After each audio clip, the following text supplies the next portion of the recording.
So far, Donald Trump has won 32 Republican delegates across two states. He needs 1,215 more to secure the nomination. So it was a little bit puzzling on Thursday when a Republican National Committee member decided that was enough and adopted a resolution seeking to declare Trump the party's presidential nominee. The resolution proposed by RNC member and Trump ally David Bossie argued, quote, all evidence negates the possibility of a mathematical path forward to the 2024 Republican nomination by any candidate other than President Trump, our presumptive nominee. The RNC rules say you need 50% plus one to clinch it. So here you have Republicans trying to deny delegates the opportunity to be heard and cast a vote, in essence, denying the democratic process, something even Trump seemed to think was too much, writing on his social media site that the RNC should not go forward with the resolution. A source tells NBC News that it was withdrawn shortly after Trump made his post. Carlos Curbelo and Dean Obeidallah are back with me. Gentlemen, Dean, I'll start with you. Congressman, I'll start with you. Your reaction to this debacle from your former party. Well, it's embarrassing, Eamon. And look, it's not surprising. This is what the MAGA movement is all about, right? Changing the rules, ignoring the results, making exceptions if the person you agree with won or if you like them. And you had a Trump ally basically saying, hey, we have this whole process. We have this, elections calendar. People in states are preparing to vote, thinking about who they're going to vote for. Let's forget about it. Let's just put the crown on Donald Trump's head. And I guess this was so bad that even Trump himself thought this might look bad, do him some damage. So he asked Mr. Bossie to, withdraw that resolution. But this is par for the course. This is how people who are a part of this movement think. They think that the rules don't apply to them and that as long as they get what they want, that's all that matters. Dean, what does it say that Donald Trump is the one rejecting the coronation, condemning the resolution, and actually making the case that people should decide? Look, Donald Trump posted on social media, Eamon, I'm reading from it, we should do it the old-fashioned way and finish the process at the ballot box.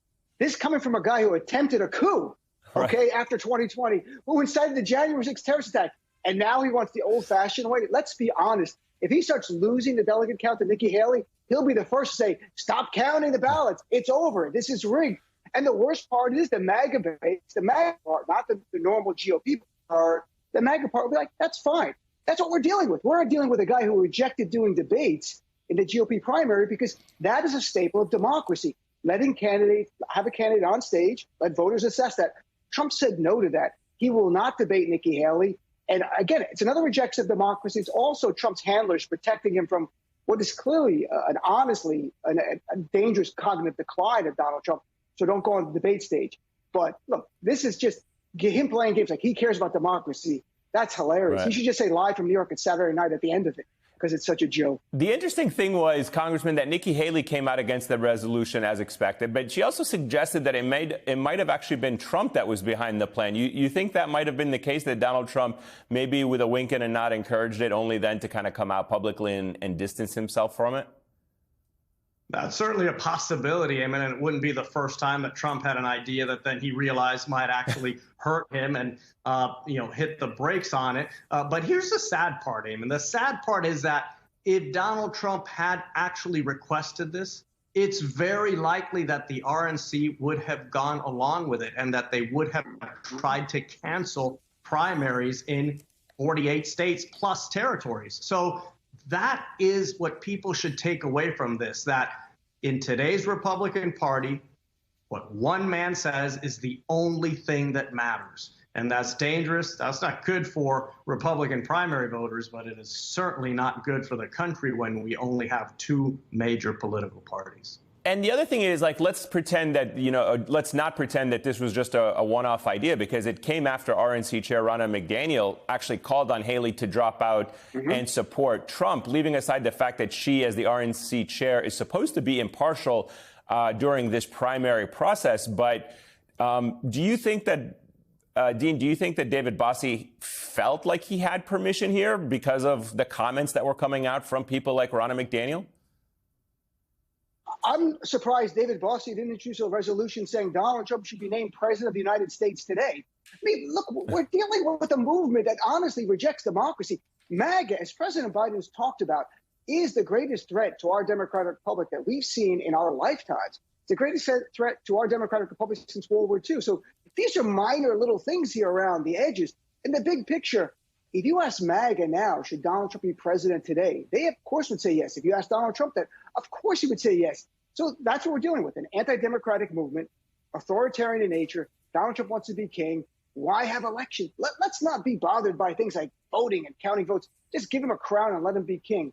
That's not how it works. And that's it. Too bad. This is a democratic republic, Donald. Carlos, you know, Ronna McDaniel has had her hands in a lot of the Republican politics over the last several years, probably not as visible as some of the others. But what do you think her legacy will be, that she has been the chair of the RNC during some incredible losses, but also with the rise of Donald Trump and the rise of this anti-democratic movement that has taken a hold of the party? What do you think her legacy will be, or stain would be on American politics when she's done?